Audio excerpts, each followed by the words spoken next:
अस्सलामु अलैकुम रहमतुल्लाहि ताला व बरकातुहू।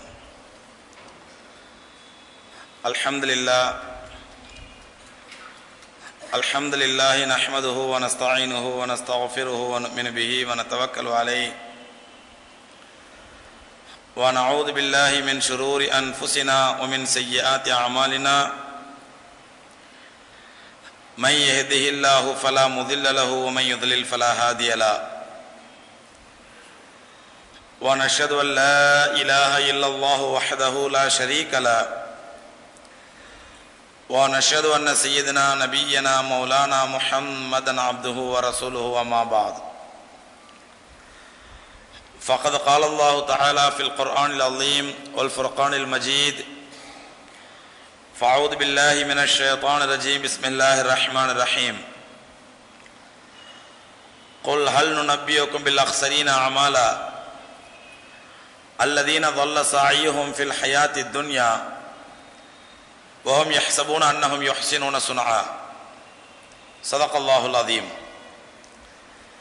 وقال نبينا عليه الصلاة والسلام من تشبه بقوم فهو منهم أو كما قال عليه الصلاة والسلام.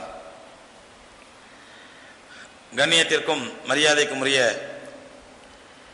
பெரியோர்களே, சகோதரர்களே, தாய்மார்களே, அளவிலா கருணையும் நிகரிலா கிருபையும் கொண்ட எல்லாம் வல்ல அல்லாஹ் ரப்புல் ஆலமீன் தீனுல் இஸ்லாம் என்ற தன்னுடைய உன்னதமான மார்க்கத்தை உலக மக்கள் அனைவரும் பின்பற்றி நடக்க தகுந்த ஒப்பற்ற மார்க்கமாக, உயர்வான மார்க்கமாக நமக்கு வழங்கியிருக்கின்றான். இந்த தீனுல் இஸ்லாத்திற்கு எதிராக அல்லது தீனுல் இஸ்லாத்திற்கு ஒரு மாற்றமாக உலகத்தில் எத்தனை இசங்கள், எத்தனை சமயங்கள், எத்தனை மதங்கள் தோற்றுவிக்கப்பட்டனவோ அவை அனைத்துமே அல்லாஹ்வுடைய மார்க்கத்திற்கு எந்த விதத்திலும் ஒப்பிட முடியாத, எந்த விதத்திலும் ஒப்பிடுவதற்கு தகுதியற்ற ஒரு கொள்கைகளாகத்தான், மூட நம்பிக்கைகளையும் முரட்டு வாதங்களையும் உள்ளடக்கிய கொள்கைகளாகத்தான் அவைகள் உலகத்திலே உலா வந்து கொண்டிருக்கின்றன என்பதையும் நாம் பார்த்து கொண்டிருக்கின்றோம். ஆனால் அல்லாஹ்வுடைய தீனுல் இஸ்லாம் நமக்கு வகுத்து தந்த அற்புதமான மார்க்கத்தை, அற்புதமான இந்த கொள்கைகளை நாம் எந்த அளவுக்கு நம்பிக்கையோடு அவற்றை பின்பற்றி வருகின்றோம், எந்த அளவுக்கு நம்பிக்கையோடு அவற்றை ஏற்றுக்கொள்கிறோம் என்று பார்ப்போம் எனால் அங்கேயும் நமக்கு முன்னால் ஒரு மிகப்பெரிய வெற்றிடம்தான் நமக்கு முன்னால் தோன்றுகின்றது. என்றால் இஸ்லாத்தினுடைய அனைத்து அம்சங்களுமே நம்பிக்கை சார்ந்தது.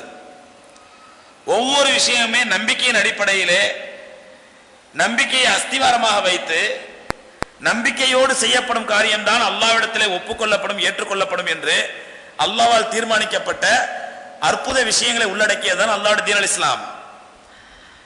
இஸ்லாத்திற்கு மாற்றமாக உலகத்தில் தோன்றியவை அனைத்துமே நம்பிக்கை என்ற பெயரிலே மூட நம்பிக்கைகளைத்தான் மக்களுக்கு மத்தியிலே பரப்பி வருகின்றன, மக்களுக்கு மத்தியிலே நம்ப வைக்கப்படுகின்றன. நம்பிக்கை என்றால் என்ன, மூட நம்பிக்கை என்றால் என்ன, எப்படி பிரித்தறிவிக்க முடியும்? இதுதான் நம்பிக்கை சார்ந்தது, இதெல்லாம் மூட நம்பிக்கை சார்ந்தது என்று எப்படி பிரித்தறிய முடியும் என்று மனிதன் தீர்மானிக்க முடியாத நிலையிலே ஒரு கட்டத்திலே நம்முடைய அறிவால் தீர்மானிக்கலாம். எவையெல்லாம் நம்பிக்கை சார்ந்தது, எவையெல்லாம் மூட நம்பிக்கை சார்ந்தது என்பதை நம்முடைய அறிவுபூர்வமாக, நம்முடைய அக்கல் மூலமாக தீர்மானிக்க முடியும் என்று முடிவெடுத்த பொழுது அந்த அறிவு தீர்மானிக்கும் பல விஷயங்கள் அவனை மூட நம்பிக்கையில் கொண்டு போய் தான் சேர்த்தன. இதுதான் நம்பிக்கை, இது மூட நம்பிக்கை என்பதை தீர்மானிக்கக்கூடிய காரணியாக தீர்ப்பளிக்கும் உரிமையை அறிவிடத்திலே மனிதன் ஒப்படைக்கும் பொழுது அந்த அறிவு மனிதனை மூட நம்பிக்கையில் தான் திரும்பவும் கொண்டு போய் சேர்த்தது. இதற்கு நாம் ஆதி காலத்திலிருந்து பெரிய பெரிய அறிவாளிகள் உதாரணம் தேவையில்லை. நம்முடைய கண்ணனில் நடக்கக்கூடிய சில உதாரணங்களை பார்த்தால் நமக்கு புரியும். தமிழகத்திலே அறிவை மையமாக வைத்து ஒரு இயக்கத்தை தோற்றுவித்தார் ஈவே ராமசாமி பெரியார் என்பவர். கற்களை வணங்கக்கூடாது, கல்லை வணங்கக்கூடாது, அதெல்லாம் கல்லு, அது சிலை, அதுக்கு என்ன பவர் இருக்குது, அந்த கல்லு மேல கொண்டு பாலை ஊத்துறியே, சிலைக்கு மேல பாலை ஊத்துறியே, அதுக்கு பதிலாக எத்தனையோ ஏழை குழந்தைகள் வாயில பாலை ஊத்து என்றெல்லாம் சுயமரியாதை, பகுத்தறிவு பிரச்சாரம் செய்தவர். அறிவுபூர்வமாக தீர்மானித்தால் இதெல்லாம் மூட நம்பிக்கை. கல்லுக்கு மாலை போடுவதும், கல்லுக்கு மாலை ஊர்த்துவதும், கல்லை தெய்வமாக வணங்குவதும், கல்லிடத்தில் கல்லுக்கு முன்னால் போய் முன்பு நின்று கொண்டு தெய்வமே என்னை காப்பாற்றி என்று முறையிடுவதும், கல்லுக்கு முன்னால் நின்று தன்னுடைய தேவைகளை நிறைவேற்றுமாறு பிரார்த்திப்பதும் இதெல்லாம் மூட நம்பிக்கை என்ற ஒரு பிரச்சாரத்தை தன்னுடைய அறிவின் மூலமாக பிரச்சாரம் செய்தார். அந்த அறிவு சாதாரண அறிவல்ல, பகுத்தறிவு என்று பெயர் வைத்தார். அந்த பகுத்தறிவு பிரச்சாரத்தின் மூலமாக கற்களை வணங்குவது மூட நம்பிக்கை என்பதை நிரூபித்தார். ஆனால் என்னானது, அவர் மரணித்த பிறகு அவரே கல்லாகி அந்த கல்லுக்கு மாலை போடும் பழக்கம் உருவானது. அவர் மரணித்த பிறகு அவர் கல்லாகி போனார். அந்த கல் சிலை, எந்த சிலைக்கு மாலை வழிபாடு செய்வதை எதிர்த்தாரோ அதற்கு சுயமரியாதை இயக்கம் என்றும் பகுத்தறிவு பிரச்சாரம் என்று பெயர் வைத்தாரோ, அந்த பகுத்தறிவு பிரச்சாரத்திற்குரிய அந்த பகுத்தறிவாதிகளே அந்த சிலைக்கு, அவருடைய சிலைக்கே கொண்டு மாலையை போடுகின்றார்கள், வணங்குகிறார்கள், வணக்கம் தெரிவிக்கிறார்கள். அவருக்கு என்ன வித்தியாசம்? முன்னால் செய்தவர்கள் சாமியுடைய சிலைக்கு மாலை போட்டவர்கள் இந்த சாமி நமக்கு நல்லது செய்யும் என்று நினைத்துக் கொண்டு போட்டார்கள். இவருடைய சிலைக்கு மாலை போடுபவர்கள் இவர் நம்மை மதிப்பார், இவருக்கு நாம் செய்யும் மரியாதை என்று நினைத்துக் கொண்டு செய்கிறார்கள். அவ்வளவுதான் வித்தியாசம். ஆக பகுத்தறிவாலும் எது நம்பிக்கை எது மூட நம்பிக்கை என்பதை தீர்ப்பளிக்க முடியவில்லை. சரி, அறிவு ஜீவிகளால், நல்ல உலகம் படித்த மெத்த படித்த அறிவு ஜீவிகளால் பகுத்தறிவு நம்பிக்கை எது மூட நம்பிக்கை என்பதை தீர்மானிக்க முடியுமா என்றால், பல மூட நம்பிக்கைகளை அறிவு ஜீவிகள் தான் செய்கிறார்கள். படித்த மேதாவிகள், அறிவு ஜீவிகள், அறிஞர்கள், விஞ்ஞானிகள், விண்ணுலகத்தை புரட்டி போட்டவர்கள், விஞ்ஞானத்தை கரைத்து குடித்தவர்கள், அப்படிப்பட்ட பெரிய பெரிய அறிவு ஜீவிகளும் அறிவு மேதைகளும் பார்த்தால் இந்த மூட பழக்கங்களை அந்த அறிவு ஜீவிகள் தான் செய்கிறார்கள். இந்தியாவிலே பார்க்கின்றோம், எத்தனையோ அறிவாளிகள், எத்தனையோ அறிவு ஜீவிகள், எத்தனையோ கணித உலக மேதைகள் அல்லது அறிவுலக மேதைகள், அறிவியல் விஞ்ஞானிகள் கடைசியில் அவர்களுடைய சொந்த விஷயம் என்று வரும்பொழுது அவர்கள் தங்களுடைய மூட நம்பிக்கைகளுக்கு முன்னுரிமை கொடுக்கின்றார்கள். சென்ற மாதம் இந்தியாவிலிருந்து ஒரு ராக்கெட் ஏவப்பட்டது, GSLV என்ற ராக்கெட். அந்த ராக்கெட் கழகத்துக்கு அமைப்பினுடைய பேர் இஸ்ரோ. அந்த இஸ்ரோவில் உள்ள விஞ்ஞானிகள் தான் அந்த ராக்கெட்டை கண்டுபிடித்து, சேட்டலைட்டை கண்டுபிடித்து, அந்த சேட்டலைட்டுக்கு ராக்கெட்டை GSLV என்ற பெயர் வைத்து ராக்கெட் அனுப்புகிறார்கள். அந்த ராக்கெட் அனுப்பப்படுவதற்கு முன்பாக அந்த இஸ்ரோவினுடைய தலைவர் பெருமையோடு சொல்கின்றார், நான் இந்த ராக்கெட்டுடைய மாதிரியை செய்து திருப்பதி வெங்கடாச்சலபதிக்கு முன்னால் வைத்து வணங்கிவிட்டு வந்து தான் இதை ஆபரேட் செய்கிறேன் என்று டிவிகளில் பேட்டி கொடுத்தார். ஆபரேட் செய்த அரை மணி நேரத்தில் இந்தியாவுடைய 125 கோடி ரூபாய் கடல்ல போய் விழுந்துச்சு. அப்ப அவருடைய அறிவு எங்கே போச்சு? அவருடைய அறிவால் தீர்மானிக்க முடியவில்லை நம்பிக்கை எது மூட நம்பிக்கை எது என்று. அவருடைய அறிவு திறமையால் வானத்திற்கு ஓட்டக்கூடிய ராக்கெட்டை கண்டுபிடிக்கின்றார்கள். ஆனால் கண்டுபிடித்த பிறகு அந்த ராக்கெட்டினுடைய மாதிரியை கொண்டு போய் சாமி சிலைக்கு முன்னால் வைத்து வணங்கி விட்டு வைத்தால் தான் அந்த ராக்கெட் மேலே சென்று ஒழுங்காக சேரும் என்று நம்புகிறார்கள். ஆனால் அந்த நம்பிக்கை அரை மணி நேரத்தில் மூட நம்பிக்கையாக மாறுகின்றது. 125 கோடி ரூபாய்க்கு சொந்தமான அந்த ராக்கெட் கடலில் போய் விழுகின்றது. ஃபெயிலியரா போய்விட திட்டம். அப்ப அறிவாலும் தீர்மானிக்க முடியவில்லை நம்பிக்கை எது மூட நம்பிக்கை என்று எது என்று, பகுத்தறிவாலும் தீர்மானிக்க முடியவில்லை நம்பிக்கை எது மூட நம்பிக்கை எது என்று. என்றால் பகுத்தறிவாதிகள் பகுத்தறிவாதிகளுடைய தலைவருக்கு மாலை போடுகிறார் என்றால், பகுத்தறிவு பகலவன்கள் முன்னால் இருந்த ஆட்சியாளர்களும் பிரதமர்களும் தஞ்சை பெரிய கோயிலுடைய தலைவாசல் வழியாக வந்து தான் செத்து போனார்கள், ஆகவே நான் புறவாசல் வழியாக போகிறேன் என்று போகிறார்கள் பகுத்தறிவு பகலவன்கள், தங்கள் பகுத்தறிவாதி என்று சொல்லக்கூடியவர்கள்.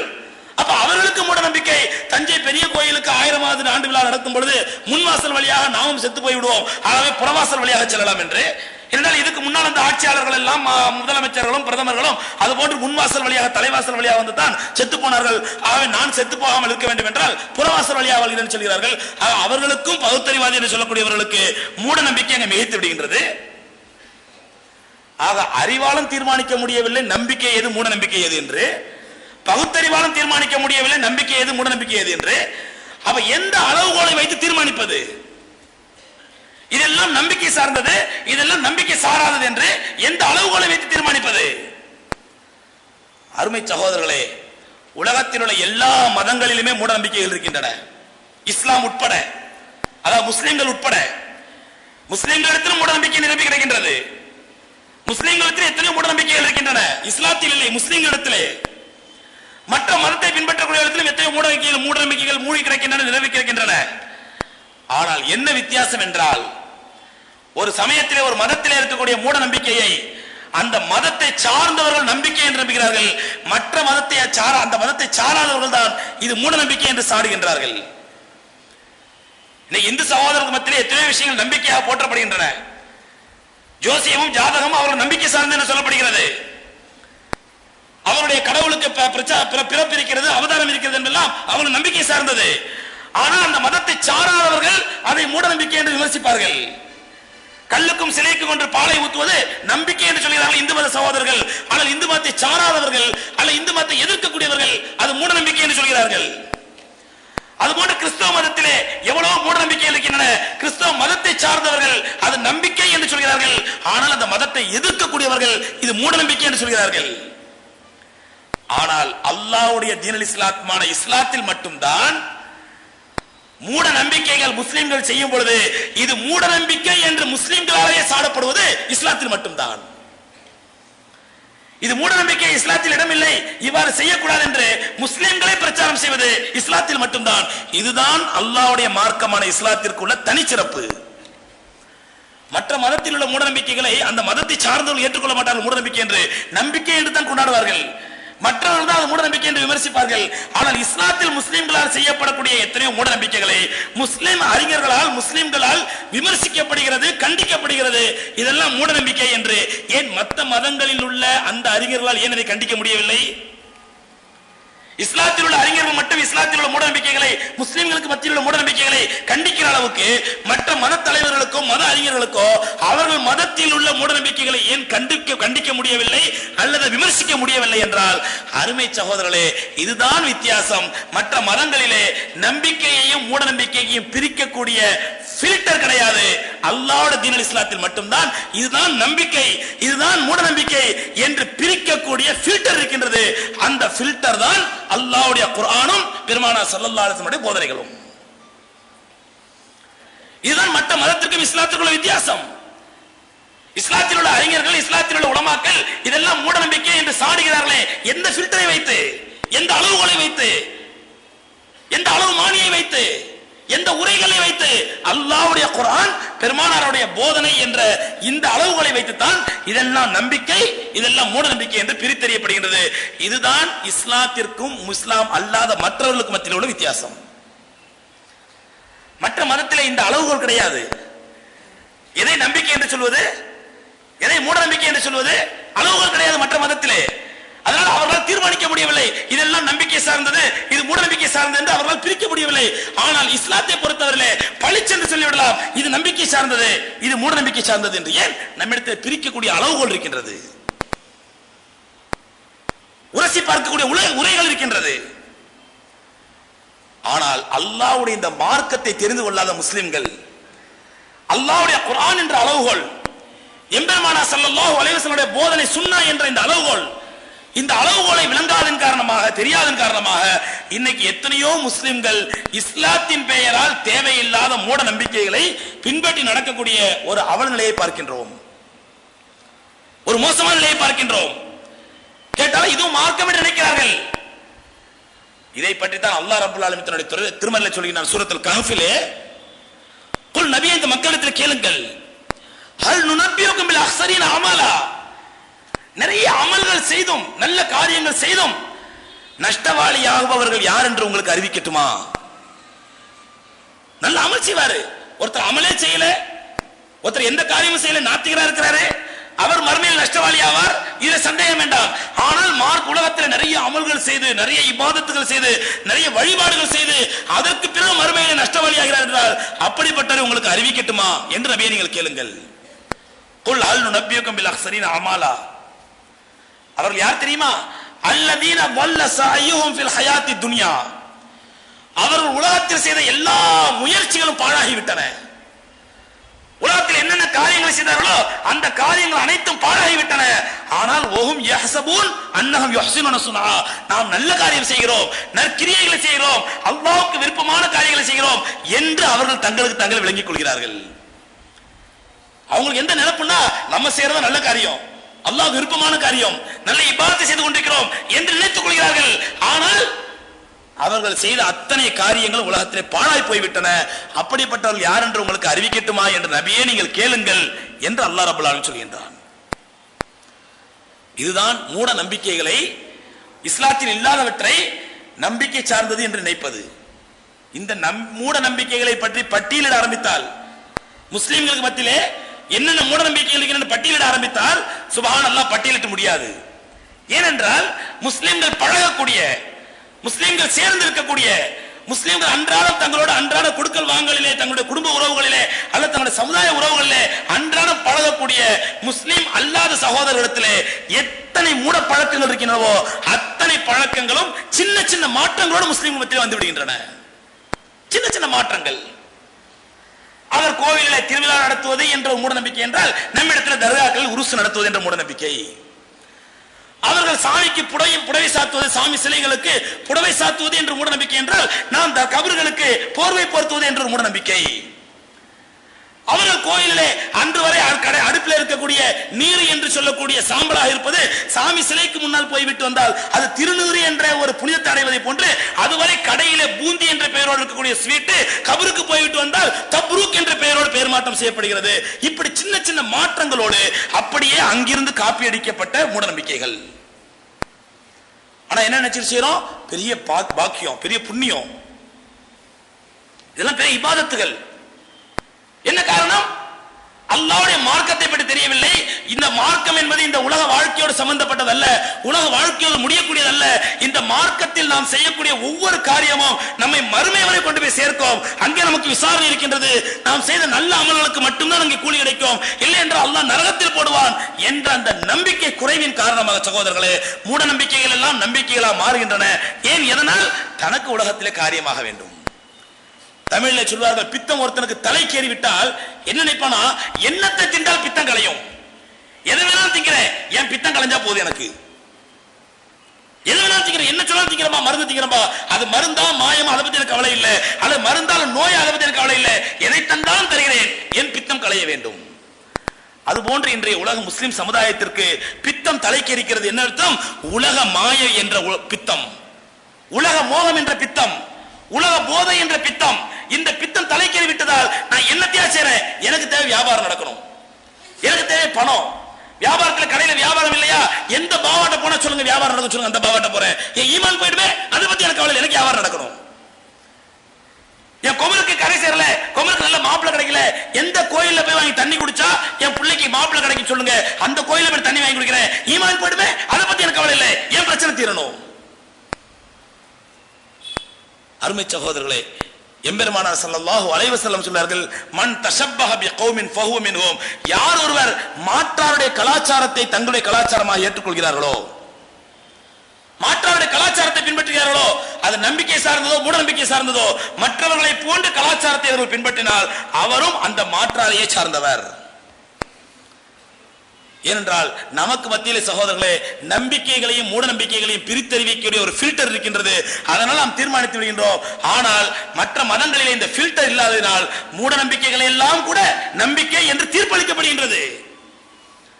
இதற்கு உதாரணம் சொல்லலாம். சமீபத்தில் பாபரி மஸ்ஜித் விஷயத்தில் அலகாபாத் உயர்நீதிமன்றம் அளித்த தீர்ப்பு.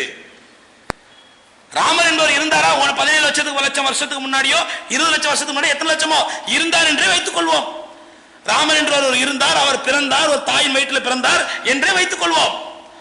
அவர் பிறந்தார் என்பதற்காக அந்த இடம் ராமர் கோயிலுக்கு சொந்தம், ராமர் கோயிலை கட்ட வேண்டும் என்றால் இன்றைக்கு எத்தனையோ குழந்தைகள் கவர்மெண்ட் ஆஸ்பத்திரியில் பிறக்கின்றது. இந்த தீர்ப்பை காட்டினால எல்லா பிள்ளைகளும் நான் இந்த ஆஸ்பத்திரியில் தான் பிறந்தேன், அதனால் அந்த ஆஸ்பத்திரி எனக்குத்தான் சொந்தம் என்று யாராவது சொந்தம் கொண்டாட ஆரம்பித்தால் என்னவாகும் நிலைமை? ஒருவர் இருந்தார் என்றே வைத்துக் கொள்வோம், இருந்தாரா இல்லையா அந்த சர்ச்சுக்கு நாம் செல்ல வேண்டாம், இருந்தார் என்றே வைத்துக் கொள்வோம். அவர் பிறந்தார் என்பதற்காக அந்த நம்பிக்கையை மூட நம்பிக்கையை நம்பிக்கை என்று நினைத்துக் கொண்டு, ராமர் அந்த இடத்தில் பிறந்தார் என்ற மூட நம்பிக்கையை நம்பிக்கையாக வைத்துக் கொண்டு, அதனால் அந்த இடம் ராமர் கோயிலுக்கு சொந்தம், ராம ஜென்ம பூமிக்கு சொந்தம் என்ற ஒரு மூட நம்பிக்கை அடிப்படையிலே தீர்ப்பளிப்பது எப்படி மூட நம்பிக்கையோ சகோதரர்களே, அதே போன்று நம்மவர்களிடத்திலும் மூட நம்பிக்கை இருக்கிறது. எப்படி? நாம் ஒரு 10 பேர் யார் பின்னாடியோ போய் ரோட்ல இருந்து கத்தினா போதும் அந்த மூட நம்பிக்கையை மாற்றி நாம் தீர்ப்பை மாற்றி எழுதிவிடலாம் என்று நம்புவது மூட நம்பிக்கை தான். அது ஒரு விதத்தில் மூட நம்பிக்கை. ராமர் கோயில் ராமர் பிறந்தார் என்பதற்காக ராமர் கோயிலுக்கு சொந்தம் என்று சொல்வது எப்படி மூட நம்பிக்கையோ, அதே போன்று நம்ம 10 பேரோ 1000 பேரோ 2000 பேரோ 1 லட்சம் பேரோ ரோட்ல இருந்து கத்தனம்னா ஆர்ப்பாட்டம் பண்ணோம்னா நமக்கு அந்த திறம் திரும்ப கிடைச்சிடும் என்று நம்புவது மூட நம்பிக்கை. ஆக மூட நம்பிக்கை விஷயத்திலே முஸ்லிம்கள் முஸ்லிம் அல்லாதவர்களுக்கு எந்த வித்தியாசமும் இல்லை. ஆனால் வித்தியாசப்படுத்தி பார்க்க வேண்டியது அல்லாஹ்வுடைய குர்ஆனை காரணியாக வைத்து, அல்லாஹ்வுடைய தூதர் ஸல்லல்லாஹு அலைஹி போதனைகளை ஃபில்டராக வைத்து. இன்னைக்கு முஸ்லிம்களுக்கு மத்தியில் இருக்கக்கூடிய சகோதரர்களே மூட நம்பிக்கைகள், குறிப்பாக சென்னை போன்ற மெட்ரோ சிட்டிகளில் இருக்கக்கூடிய முஸ்லிம்கள் ஓரளவு தெளிவாக இருக்கின்றார்கள். பல பயான்களுக்கு போகிறார்கள், பல விஷயங்களை கேட்கிறார்கள், பல விஷயங்கள் பல இடங்களுக்கு போகிறார்கள், நல்லது கெட்டதுகளை பிரித்தறியக்கூடிய வாய்ப்பு கிடைக்கின்றது. ஆனால் கிராமங்களில் உள்ள முஸ்லிம்கள், குறிப்பாக பெண்கள், கிராமங்களில் உள்ள முஸ்லிம்களே குறிப்பாக பெண்கள், அவர்களுக்கு மத்தியில் இருக்கக்கூடிய மூட நம்பிக்கைகள் சுபஹானல்லாஹ் சொல்லி மாளாது. குறிப்பாக அடுத்த வாரம் வருது ஒடுக்கத்து புதன், ஒரு புதன், அடுத்த புதன்கிழமை நினைக்கிறேன், ஒடுக்கத்து புதன். அது என்ன ஒடுக்கத்து புதனோ தெரியவில்லை. இந்த நல்ல விஷயங்களை செய்வதிலே இங்கே இதெல்லாம் உருது முஸ்லிம்களுடைய பழக்கம், இதெல்லாம் தமிழ் முஸ்லிம்களுடைய பழக்கம் என்று பிரித்து விடுவார்கள் நல்ல விஷயங்களை செய்வதிலே. ஆனா தீய விஷயங்களை செய்வதில் மட்டும் நமக்கு எந்த விதமான பாகுபாடு கிடையாது. நீ ஒடுக்கத்து புதன் பேர் வைக்கிறியா, நான் ஆஹிரி சார் ஷம்பா நான் பேர் வச்சுக்கிறேன், பேர் மட்டும் வித்தியாசம். நானும் உருது முஸ்லிம்கள் அந்த உருதுல பேர் வச்சுப்போம் ஆஹிரி சார் ஷம்பா என்று, நீங்க தமிழ் முஸ்லிம்கள் ஒடுக்கத்து புதன் என்று பேர் வைத்துக் கொள்ளுங்கள். ஆனால் செய்யக்கூடிய மூட நம்பிக்கைகள் எல்லாம் ஒன்றுதான். ரொட்டி சுட்டு பாத்தியா ஓதுறதுல இருந்து, பண்ண சுட்டு பாத்தியா ஓதுறதுல இருந்து, அந்த பண்ணை கொண்டு போய் கடல்ல கொண்டு கரைக்கிற வரைக்கும், அல்லது மாவிலையில எதையாவது எழுதி குடிக்கிற வரைக்கும், அல்லது புல்லுக்களையோ பச்சை புல்வெளியிலோ போய் மிதிக்கிற வரைக்கும், எல்லா அனாச்சாரங்களும் அது உருது முஸ்லிம் தமிழ் முஸ்லிம் எந்த வித்தியாசம் கிடையாது. காரணம் என்னவென்றால் சகோதரர்களே, அல்லாஹ்வுடைய மார்க்கத்தை எப்படி பின்பற்ற வேண்டும், எதிலே பின்பற்ற வேண்டும் ஞானம் இல்லை, அறிவு இல்லை. எதையாவது முன்னோர்கள் சொல்லி தந்தார்கள், மூதாதையர்கள் சொல்லி தந்தார்கள், செஞ்சு விட்டு போயிடலாம். இல்லை என்றால் பார்க்கிறோமே, ரப்பல் ஆலமீன் தெல்ல தெளிவாக குர்ஆனில் சொல்கின்றார், அல்லாஹ்வை தவிர யார் உங்களுக்கு பிள்ளை வரம் கொடுக்க முடியும்? வயஜால் மையஷாஉ அகாமா, அல்லாஹ் நாடியவர்களுக்கு அவன் ஆண் குழந்தைகளை கொடுக்கின்றான், நாடியவர்களுக்கு பெண் குழந்தைகளை கொடுக்கின்றான், அவன் நாடியவர்களுக்கு குழந்தையே இல்லாத மலடியாகவும் ஆக்குகின்றான். அல்லாஹ் சொல்றான். மனிதன் எவ்வளவு முயற்சி செய்தாலும், எவ்வளவு சிகிச்சைகள் செய்தாலும் அதை தீர்மானிக்கக்கூடிய முடிவு அல்லாஹ்வுடைய கையில் இருக்கிறது என்பது நம்பிக்கை. ஆனால் அந்த நம்பிக்கைக்கு மாற்றமாக அரச மரத்தை சுத்தினால் பிள்ளை வரம் கிடைக்கும் என்று நம்புவது எப்படி மூட நம்பிக்கையோ, அதுபோன்று தர்காக்களையோ கபர்களை சுத்தினால் பிள்ளை கிடைக்கும் என்பது மூட நம்பிக்கை. இங்க முஸ்லிம்களுக்கு அல்லாஹ்வுடைய பற்றிய ஞானம், அல்லாஹ்வுடைய ஆயத்தை பற்றிய விளக்கம், அல்லாஹ்வுடைய போதனைகளை பற்றிய ஞானம் இல்லாதனால் அவர்கள் மாற்றாக முஸ்லிம் அல்லாத சகோதரர்களை பார்த்து அப்படியே அந்த மூட நம்பிக்கையை உருவாக்கிக் கொள்கிறார்கள். அன்பு சகோதரர்களே, இந்த நிலை மாற வேண்டும் என்றால் முஸ்லிம்களுக்கு மத்தியிலே இஸ்லாத்தை பற்றிய ஞானம் நமக்கு வர வேண்டும். அல்லாஹ்வுடைய போதனை என்ன, எம்பெருமானார் ஸல்லல்லாஹு அலைஹி வஸல்லம் அவருடைய சுன்னத் என்ன என்பதை விளங்கிக் கொள்ள வேண்டும். ஏனென்றால் இது போன்ற ஒரு அறிவுரையை மற்ற மதங்களில் இருக்கக்கூடிய மூட நம்பிக்கைகள் இருக்கின்றது, அந்த பகுத்தறிவுவாதிகள் வந்துதான் இதெல்லாம் மூட நம்பிக்கை என்று சொன்னார்கள். ஆனால் இஸ்லாத்திலே முஸ்லிம்கள் செய்யக்கூடிய மூட நம்பிக்கைகள் 1400 வருடங்களுக்கு முன்பாகவே பெருமானார் ஸல்லல்லாஹு அலைஹி வஸல்லம் அவர்களால் இவையெல்லாம் மூட நம்பிக்கை என்று அடையாளம் காட்டப்பட்டு விட்டது. சகுனம் பார்ப்பது இப்பொழுது இருக்கின்றது, இப்பொழுது உள்ள பல கலாச்சாரம், இப்பொழுது படித்த மக்கள் சொல்கிறார்கள் சகுனம் பார்ப்பது தவறு, பூனை குறுக்க போனா சகுனம் பார்ப்பது தவறு, பறவை குறுக்க நடந்த சகுனம் பார்ப்பது தவறு, நல்ல நேரம் கெட்ட நேரம் பார்க்க கூடாது என்று இப்பொழுது பகுத்தறிவாதிகள் சொல்கிறார்கள். ஆனால் 1400 வருடங்களுக்கு முன்பாக மக்கத்து குறைஷிகளுக்கு மத்தியில் இது போன்ற மூட பழக்கங்கள் இருக்கும் பொழுது எம்பெருமானார் ஸல்லல்லாஹு அலைஹி வஸல்லம் அவர்கள் கியாமத் நாள் வரை வரக்கூடிய மக்களுக்கு டிக்ளேர் செய்தார்கள், லா தியரத்து ஃபில் இஸ்லாம், சகுனம் பார்ப்பது இஸ்லாத்தில் இல்லை. இப்போ அந்த பகுத்தறிவாதி சொன்ன வார்த்தை அல்ல, இப்ப அறிவியல் முன்னேறி விட்டது, அறிவியல் வளர்ந்து விட்டது, அறிவுபூர்வமா நான் பார்த்து சொல்லணும்னு சொன்ன வார்த்தை அல்ல. அன்றைய காலத்தில் எம்பெருமானார் ஸல்லல்லாஹு அலைஹி வஸல்லம் லா தியரத்து ஃபில் இஸ்லாம், இஸ்லாத்திலே சகுனம் பார்ப்பது கிடையாது. ஏனென்றால் அந்த காலத்திலே மக்கத்து குறைஷிகள் இப்பொழுது மக்கள் எப்படி பூனையை வைத்து சகுனம் பார்க்கிறார்களோ அந்த காலத்து மக்கள் பறவைகளை வைத்து சகுனம் பார்ப்பார்கள். வீட்டை விட்டு வெளியேறும் பொழுது ஏதாவது ஒரு காக்கையோ குருவியோ புறாவோ ஏதோ ஒன்று கிழக்கிலிருந்து மேற்காக பறந்தால் அது ஒரு சகுனம், மேற்கிலிருந்து கிழக்காக பறந்தால் அது ஒரு சகுனம், வடக்கிலிருந்து தெற்காக பறந்தால் ஒரு சகுனம் என்று அது பறக்கக்கூடிய திசையை வைத்து சகுனம் பார்த்தார்கள். எம்பெருமானார் ஸல்லல்லாஹு அலைஹி சொன்னார்கள், இவை அனைத்து மூட பழக்கங்கள், மூட நம்பிக்கைகள், ஷிர்கோடு சம்பந்தப்பட்டவை, குஃப்ரோடு சம்பந்தப்பட்டவை, நரகத்தில் கொண்டு போய் சேர்க்கக்கூடியவை.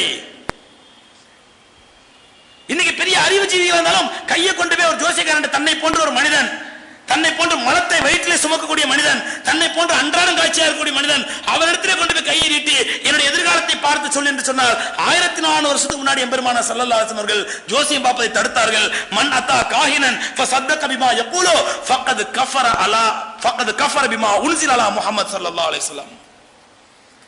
யார் ஒருவன் ஜோசியக்காரரிடத்தில் வந்து அவன் சொல்வது உண்மை என்று நம்புவானேயானால் அவன் இந்த முஹம்மதுக்கு இறங்கிய குர்ஆனை பொய்ப்பித்த காஃபிராவான். நமக்கு இதை பற்றிலாம் கவலை இல்லை. இவ்வளவு வன்மையா பெருமானார் ஸல்லல்லாஹு அலைஹி சொல்றாங்களே, ஜோசியக்காரத்தில் சொல்லி அவன் சொல்வதை உண்மை என்று நம்பினால் பெருமானார் ஸல்லல்லாஹு அலைஹி வஸல்லம் அவர்கள் காஃபிர் என்று சொல்கிறார்களே, அதை பற்றி கவலை இல்லை நமக்கு. நமக்கு அந்த நேரத்து பிரச்சனை தீரணும். ஜோசியம் பார்த்தா பிரச்சனை தீருமா? பிரச்சனை தீர்த்தலாம். ஜோசியம் என்று தமிழில் பெயர் வைத்துக் கொண்டால் உடனே அங்கே உருது பேசக்கூடிய முஸ்லிம்கள் நாங்க ஜோசியம் சொல்ல மாட்டோம், நாங்க நாம்ராஸ் பேர் வச்சுப்போம். அதுக்கு நாம்ராஸ் பெயர் ராசி, பேர் ராசி. பாருங்க, இந்த பெயருக்கு அந்த பேர் ஒத்து போகுமா? அந்த பேருக்கு இந்த பேர் ஒத்து போகுமா?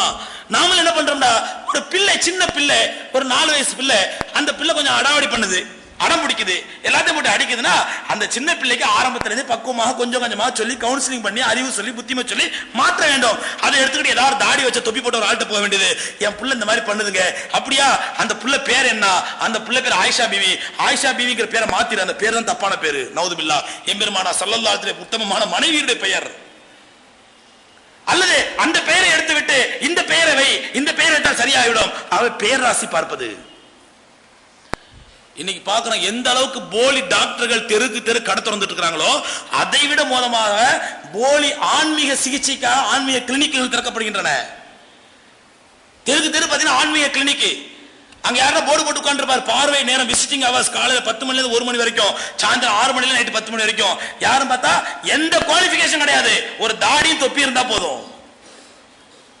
தாடிக்கு எந்த செலவும் கிடையாது, செலவு பண்ணாம இருந்தா போதும், தாடி தானா வளர்ந்துரும். தொப்பிக்கு 2 ரூபா 3 ரூபா ஏதாவது தொப்பி வாங்கி முடிச்சு படம் முடிஞ்சு போச்சு. கொஞ்சம் காசு சேர்ந்த பிறகு ஒரு பச்சை தலப்பாங்க எடுத்து வச்சுங்க, அதுக்கு மவுஸ் அதிகம். அவரிடத்துல போய் காத்து கிடக்கிறார்கள், கியூ அளிக்கிறார்கள் சமுதாயத்து முஸ்லிம் பெண்கள்.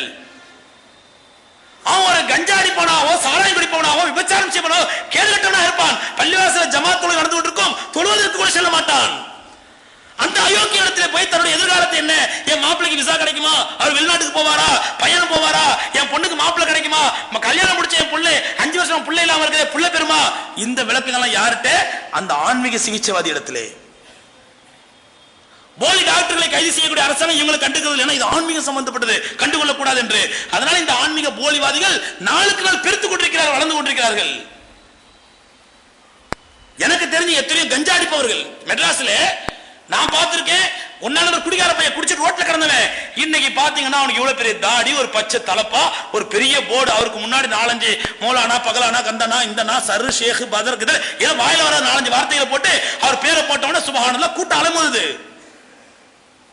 எனக்கு தெரிஞ்சு சாராயம் குடிச்சிட்டு ரோட்ல கிடந்தவன் என்னென்னமோ கொலை பண்ணி பார்த்தான், திருடி பார்த்தான், ஜெயிலுக்கு கூட்டு போயிடுறான். பிக்பாக்கெட் அடிச்சாலும் அடி வாங்க முடியல மக்கள்கிட்ட. என்ன பண்ணி, இதான் ஒரே வழி, நல்ல வழி, மரியாதையோட சம்பாதிக்கலாம்னு சொல்லி இந்த மாதிரி வைத்திருக்கிறார்கள். எதுக்கு சொல்றேன்னு சொன்னா, இப்படிப்பட்ட போலி ஆன்மீகவாதிகள் எல்லா மதத்திலும் இருந்தாலும் கூட இஸ்லாத்தின் பெயரை கெடுப்பதற்காக உருவாகி இருக்கிறார்கள் இவர்கள். இப்படிப்பட்ட முஸ்லிம்கள் தான் அதிகம். மற்ற மதத்தை சார்ந்தவர்கள் போலி ஆன்மீகவாதிகளாக போர்டு வைத்திருப்பதை விட முஸ்லிம்கள் போர்டு வைத்திருப்பது அதிகம். காரணம் என்னன்னு சொன்னா, முஸ்லிம் அல்லாத மக்களுக்கு இஸ்லாத்தின் மீது இப்படிப்பட்ட ஒரு மூட நம்பிக்கை. தாடி வச்ச தொப்பி வச்ச பாய் ஏதாவது ஓதி ஊதுனாருன்னா நமக்கு குணமாயிடும் என்ற மூட நம்பிக்கை. அல்லாஹ்வுடைய குர்ஆனை ஓதி ஊதினால் குணமாகும், அது அல்லாஹ்வுடைய வார்த்தை, அல்லாஹ் ரசூலுடைய வார்த்தை. இந்த நம்பிக்கைக்கு மாற்றமாக ஒரு தாடி தொப்பி வைத்தவன் எதையாவது ஓதி ஊதினால் குணமாகும் என்று நம்பக்கூடிய மூட நம்பிக்கை அவர்களுடைய வயிற்று பிழைப்புக்கு வசதியாகி விடுகின்றது. ஆகவே அன்பு சகோதரர்களே, நம்பிக்கையையும் மூட நம்பிக்கையையும் நாம் பிரித்து பார்க்க வேண்டும். அது ஒடுக்கத்து பதிலாக இருந்தாலும் சரி, அல்லது மீலாத நபி பேராக நடக்கூடிய பிதாத்துகளாக மூட நம்பிக்கைகளாக இருந்தாலும் சரி, அல்லது தர்காக்களின் பேராக, அல்லது இது போன்ற ஷேக், பீர், முர்ஷித் என்று நடத்தக்கூடிய இந்த மூட நம்பிக்கைகளாக இருந்தாலும் சரி, இத்தகைய மூட நம்பிக்கைகளை முஸ்லிம்கள் ஒழித்து கட்ட வேண்டும். எங்காவது முஸ்லீம் பேர்ல வந்திருந்தானா அந்த மொஹல்லாவை சார்ந்த மக்கள் போலீஸ்ல கம்ப்ளைண்ட் பண்ணணும், இது இஸ்லாத்துல இடம் இல்லை, எங்க இஸ்லாத்தின் பேரை கெடுக்கத்தான் இவன் ஃப்ராட் பண்ணிட்டு இருக்கிறான் என்று புகார் செய்ய வேண்டும் காவல் நிலையத்தில். நமக்கு எதுக்கு, நான் போறதில்லை, என் பக்கத்துக்காரன் போறேன்னா அதை பத்தி எனக்கு கவலை இல்லை, அதை பத்தி எனக்கு கவலை இல்லை. இது இஸ்லாத்தை பின்பற்றக்கூடிய முறை அல்ல, இஸ்லாத்தை காக்கக்கூடிய வழி அல்ல. ஆகவே அருமை சகோதரர்களே, இந்த நிலையை நாம் மாற்றி அல்லாஹ்வுடைய தீன் இஸ்லாத்திற்கு நாம் கட்டுப்பட்டவர்களாக இருக்க வேண்டும் என்றால் முழுக்க முழுக்க அல்லாஹ்வுடைய மார்க்கத்தை 100% பின்பற்றி நடக்க வேண்டும். ஏன்னா இன்னைக்கு இந்த மூட நம்பிக்கைகளை வளர்ப்பதற்கென்றே டிவியில சேனல்கள், டிவிகள நிகழ்ச்சிகள், நடக்காத பொய்யை பத்தி நடந்ததா பெருசா காட்டினா அந்த நிகழ்ச்சிக்கு பேரு நிஜம், நடக்க முடியாததை பற்றி அங்க பொய்ய சொன்னா அதுக்கு பேர் நடந்தது என்ன? இப்படி எல்லாம் போட்டு பொய்யான நிகழ்ச்சிகளை போட்டு பொய்யான மூட நம்பிக்கைகளை போட்டு ஏன் பெண்கள் உட்கார்ந்து பாக்குறாங்க? பெண்களுக்கு மத்தியில் அங்க பாம்பு வந்துச்சு, இங்க பேய் வந்துச்சு, அந்த பாம்பு சட்டையை உரிச்சுது, பேய் அப்படி பண்ணுச்சு, பிசாசு இப்படி பண்ணுச்சு, நின்றவன் காமன, அதுக்கு பேரு அமானுஷ்யங்கள். என்ன அர்த்தம் அவனுக்கு தெரியாது, கேட்கறவனுக்கு தெரியாது. அமானுஷ்யங்கள், இது போன்ற அசரீரிகள், இப்படி மக்களை பெண்களை கெடுப்பதற்காக மூட நம்பிக்கைகள் வளர்ப்பதற்காக இப்படிப்பட்ட நிகழ்ச்சி. இதுல பெரிய வேதனை சொன்னா பணம் கிடைக்கிறது என்பதற்காக பகுத்தறிவு பகலவன்களுடைய சேனல்களும் இதற்கு விதிவிலக்கல்ல. வியாபாரம் என்று வந்துவிட்டால் கொள்கைகளை மூட்டை கட்டி வச்சுவிட வேண்டியதுதான். ஆகவே அன்பு சகோதரர்களே, இந்த மாதிரி விஷயங்களை நாம் நம்முடைய குடும்பத்தாருக்கு மத்தியில், பிள்ளைகளுக்கு மத்தியில் எடுத்தூட்டி இவையெல்லாம் மூட நம்பிக்கைகள், இஸ்லாத்தில் இல்லாதவை என்ற உண்மைகளை சொல்லி நாம் அவர்களுக்கு தக்வாவையும் இறையச்சத்தையும் ஊட்ட வேண்டும். இந்த ஒடுக்கத்து போதும் கெடுக்கத்து போதும் போன்ற இந்த மாதிரி பிதாத்துகளை ஒழித்து கட்ட வேண்டும். குறிப்பா தாய்மார்கள் அன்றாடம் உங்களுடைய வீடுகளிலே உட்கார்ந்து அல்லாஹ்வுடைய குர்ஆனை ஓதி, அல்லாஹ்வுடைய குர்ஆனுடைய விளக்கம் என்ன, அல்லாஹ்வுடைய குர்ஆன் தலைமட்டில் வச்சு ஓதுறதுக்கோ தலைமட்டில் தூங்குறதுக்கோ ஓதி ஊதுறதுக்கோ மட்டுமல்ல, அல்லாஹ்வுக்கு என்ன பேசினார் ரப்பல் ஆலமீன் என்பதை அல்லாஹ்வுடைய குர்ஆனுடைய மொழிபெயர்ப்புகளை படித்து, எம்பெருமானார் ஸல்லல்லாஹு அலைஹி வஸல்லம் ஹதீஸ்களுடைய மொழிபெயர்ப்புகளை படித்து, ஹதீஸ்களை கேட்டு நாம் வாழ்க்கையில் பின்பற்ற வேண்டுமே தவிர நம்முடைய அத்தா காலத்து சம்பவம் நம்முடைய தாத்தா காலத்திலிருந்து இருக்குது, அந்த காலத்திலிருந்து இருக்குது, எங்க ஊர் பழக்கம் நாட்டு பழக்கம் என்பதற்காக இது போன்ற பிதஅத்துகளையும் இது போன்ற மூட நம்பிக்கைகளையும் ஊட்டி வளர்ப்போமேனால் நாளை அல்லாஹ்வுக்கு முன்னால் மறுமையில் நிறுத்தப்படும் பொழுது நஷ்டவாளிகளாக, குற்றவாளிகளாக, நரகவாதிகளாக நிறுத்தப்படுவோம் என்பதை மறந்துவிடக் கூடாது. அல்லாஹ் ரப்பல் ஆலமீன் நம் எல்லோரையும் பாதுகாப்பானாக, சிந்தித்து உணரக்கூடிய பாக்கியத்தை தந்தல்வானாக, நம்பிக்கைக்கு மூட நம்பிக்கைக்கு மத்திய வித்தியாசத்தை உணர்ந்து நம்பிக்கைகளின்படி மட்டும் செயல்படக்கூடிய பாக்கியத்தை தந்தல்வானாக. வாஹிரு தாவானா அல்ஹம்துலில்லாஹி ரப்பில் ஆலமீன். அஸ்ஸலாமு அலைக்கும் வரஹ்மத்துல்லாஹி தஆலா வபரகாத்துஹு.